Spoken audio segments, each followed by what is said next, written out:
Greetings, folks, and today's LGR episode orbits all around the Saturn, in particular the Victor V Saturn, model RG-JX1, a Japan-exclusive variant of the Sega Saturn sold by Victor Company of Japan, also known as JVC, which is a fascinating thing on its own. However, in lieu of the usual optical drive, this one doesn't have one. Instead, it's fitted with an optical drive emulator, or ODE. With this installed, there's no need for original Saturn discs, and I can load my collection of games for the system straight off of a microSD card. Yeah, this is something I've wanted to mess around with ever since the community began making them several years back, especially for the Saturn, a console where it was hard to break the copy protection for a very long time, and I've always found the system somewhat mystical, mysterious, magic? I don't know, I'm not quite finding the right words, but when I was a kid, the system was always appealing, yet constantly out of reach. I never knew anyone that owned one. Friends and family either got a PlayStation or Nintendo 64 that generation. I barely even remember seeing any in-store demo units. I think the local KB Toys was the only place that had one. What I more vividly remember are the big wire bins full of unsold Saturn games on clearance they had near the front of the store in 1997 to early 98. And of course, occasionally being able to buy Sega Saturn PC ports that I could play on Windows 95. So really, the most exposure I got to actual Saturn games came from screenshots printed in various magazines, or in stores that sold or rented video games, like the local Farmore. I specifically remember every single Saturn game they had was cracked, broken, and held together with gobs of Scotch tape. Those cases sucked. Impact Racing was a real favorite to admire while my mom was doing her shopping. Look at that wild laser-firing Dodge Viper on the cover. And hey, JVC was the publisher, what do you know? That brings us back around to the Victor V Saturn, which I received thanks to an LGR viewer named John, who offered to trade it to me for a PC game that I had. I rarely do trades, but this was a no-brainer since it wasn't a game I was attached to, and for years I've wanted both a V Saturn and an ODE to mess around with. As for why I wanted a V Saturn, I don't know, why not? It's neat. It has a different gray color scheme than Sega's Model 1, actually in 2 shades of gray, top and bottom. Coincidentally, the name of a best-selling romance novel. And the controllers were Victor branded as well, matching the color scheme nicely. Though all I have are these vanilla Japanese Saturn gamepads for now, since I didn't get any with the console. And yeah, I've had a few Saturns over the years, but they've all been later US releases, so the earlier Japanese versions are currently more appealing to me. And the V Saturn doubly so, for its slight weirdness. It was released in Japan on November 22nd, 1994, which, yep, that's the same launch day as Sega's own Saturn. It sold right alongside it at the same 44,800 yen price tag too, as far as I can tell. Yeah, Sega in Japan was going through some stuff in the early to mid-90s, trying desperately to nab a larger slice of the game console market and licensing their designs to various companies as a result. Such as Victor, who'd produced the Wonder Mega console in 1992, eventually released as the JVC Xi here in the US. It was a Sega Mega Drive/Genesis combined with a CD unit in one console, marketed to more of a tech enthusiast, multimedia-oriented consumer. And they took a similar approach with the Victor V Saturn, as implied by the multi-amusement player text printed on the lid. Early marketing in particular made a big deal about how great the system was for anyone into CD-based entertainment. Audio CDs, CD plus G karaoke CDs, photo CDs, and video CDs. Provided, that is, that you purchased the optional VCD MPEG-1 expansion, which oddly enough wasn't included by Victor, just the usual empty expansion bay housing nothing but the clock battery. Yeah, for all the multimedia-centered marketing you'd think there'd be something setting this apart in terms of hardware, but nope. It's a differently badged Saturn with no Sega logos in sight, and that's about it. The hardware is identical. It plays all the same games, uses the same peripherals, supports the same RAM cartridges, which I can't find mine right now, but this supports them, I swear. Really, the only thing that's different in terms of operation is the BIOS, which boots up to show a V Saturn logo instead of the usual Saturn stuff. And unlike the case, this does say Sega. Finally, some credit where credit's due. Speaking of credit, allow me to shout out Adam Korlick for his video on the V Saturn, which proved quite helpful in learning about this system. Check it out for much more detail and context regarding Sega, Victor, and V Saturn variants. It's fascinating stuff. As for my particular console here, it's a Model 1 V Saturn with the usual oval power and reset buttons, same as the OG Saturn from Sega. But I gather this is a slightly less common version in that it's a Model 1 with the Access LED, but also a 21-pin optical drive connector. Apparently most of these use a 20-pin connector, but not this one, which came with an EXL P604 drive more typically found on Model 2 consoles.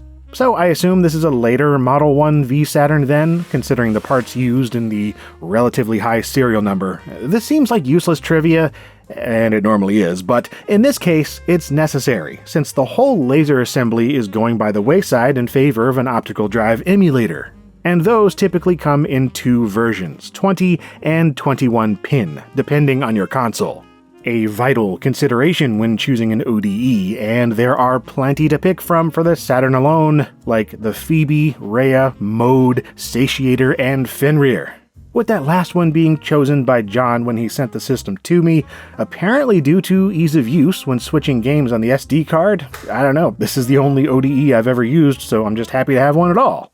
And with that, let's set it up with a neat little CRT TV and test out the hardware with some classic Sega Saturn games.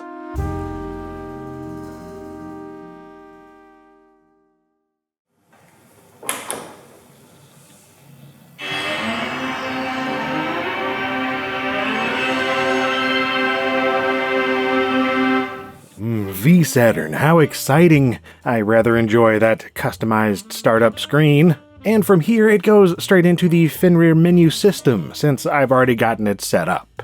Pressing start brings up some options, beginning with one that enables cover art, alongside each game being selected, providing you source and place the cover images in each folder yourself. Return to menu enables soft resetting to return to this menu, which is the standard ABC Plus start on the controller. That combo normally just resets the game itself, but pressing it again here will bring you back to the ODE menu, a necessity since the hardware reset button on the console annoyingly doesn't do that. You can also back up and restore save files to and from the microSD card, very handy. Oh, and I meant to mention I don't have a 3D printed insert yet, but it can really use one since it's entirely too easy to drop the microSD card in there and have it flopping around inside. Made that mistake a couple times already. And I also meant to mention earlier, this system is FRAM modded, meaning that even if the clock battery dies, your save data will survive, so you can swap the CR2032 without losing anything. You can also see some more information about the system, including some future abilities like Wi-Fi that may become available, but for the moment, what we've got here with firmware 1.5.5 is a pretty standard game selection system. Much like you may have seen on any number of other SD card or flash cart solutions, I approve of its simplicity. And again, you can add cover art too, if you like. Now, in terms of the games on here, while it supports up to 2,499 games overall, this is just my own personal Saturn collection, all stuff that I own physically.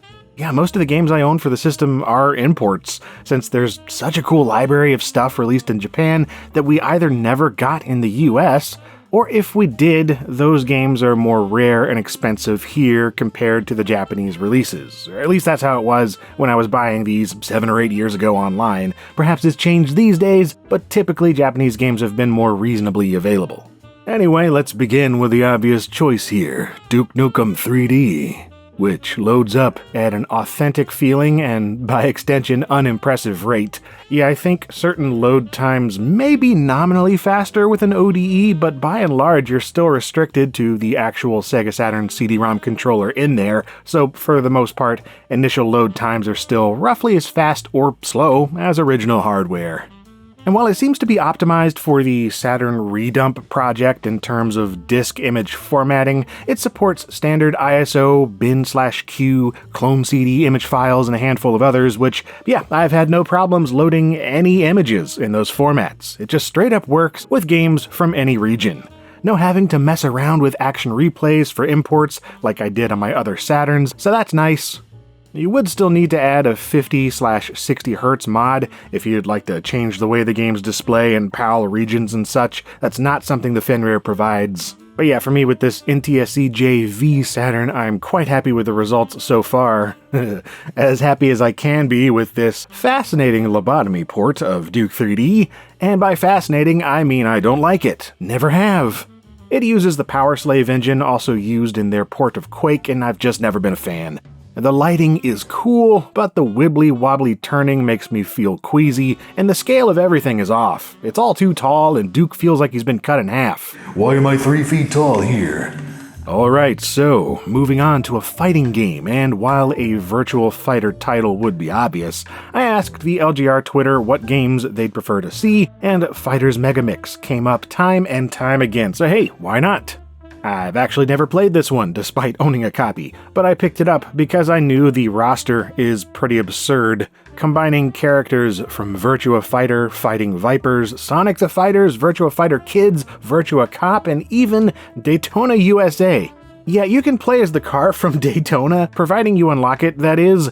The same with the other, sillier choices. Sadly, there's not much absurdity to choose from on first boot, but oh well. And yeah, this is actually running at 60 FPS, but you're only seeing 30 here. I had to adjust my camera to get around the rolling line problem filming at 60, since the game's vertical refresh rates actually tend to run just a bit below, like 59.85 or something. But yeah, in person, it's smooth as smooth things. Alright, so next up was another one y'all recommended over and over, Astal, or Astal. I'm not sure, I've never played this one either. I actually didn't even realize this was a side-scrolling platformer. It's just one of those I picked up thrifting many years ago, since the artwork looked intriguing. Just beautiful 2D art. I love the copious foreground and background things going by. Parallax is nuts. I didn't quite play it long enough to get the gist of what I'm supposed to be doing, but I'll absolutely be revisiting this since I love the aesthetic.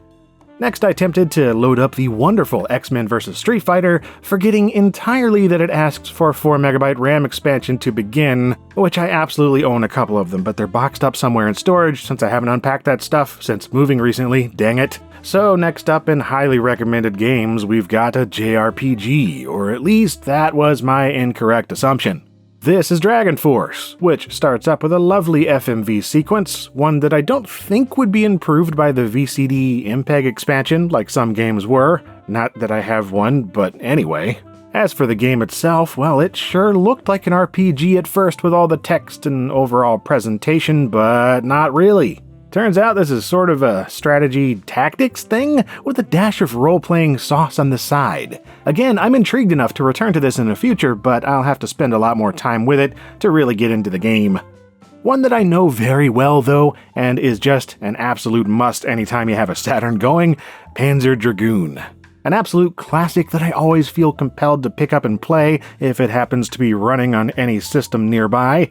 Though amusingly, I've barely played the Saturn version. This is one that I've primarily played on PC under Windows 95, since Sega gave it a pretty excellent port in the 90s, and since I have a Diamond Edge 3D card that lets you play using real Saturn controllers plugged into your computer, it's a pretty authentic Saturn-like experience even on PC. So playing on the real thing here feels just as it should.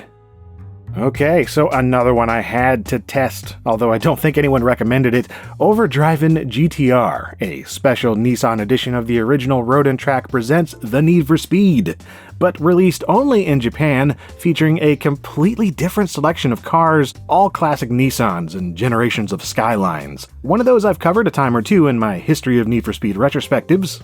In fact, I believe this was the first Saturn game I ever imported for just one of those videos, like 12 years ago now. Ugh. What a phenomenal selection of cars here, though. It's just so cool seeing a reskinned Need for Speed like this. Considering how much I played the original on the PC back in the day, it's always wild to experience. There's also Skyline Memorial on the PlayStation, and that's worth playing too for the different car selection and other slight differences compared to GTR here, but yeah, either way, it's neat to see. They put some real effort into overhauling Overdriven as a celebration of Nissan sports car history, even if the car models and complete lack of traffic leave a bit to be desired.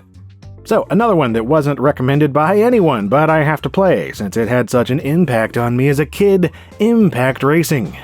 Those memories of looking at the rental case for this all cracked and beat up and taped back together, it was just the artwork, you know? Being obsessed with the Dodge Viper and the TV show Viper at the time, it really grabbed my attention and imagination. It was a Viper with laser miniguns coming out of the fog lights. How awesome was that? It highly inspired my first Kit Bash model car, actually, where I slapped a whole bunch of aircraft parts and random toy pieces onto a Viper RT10 I'd put together. Again, having never even played Impact Racing, just looking at the screenshots on that beat-up box. The game must be amazing, right?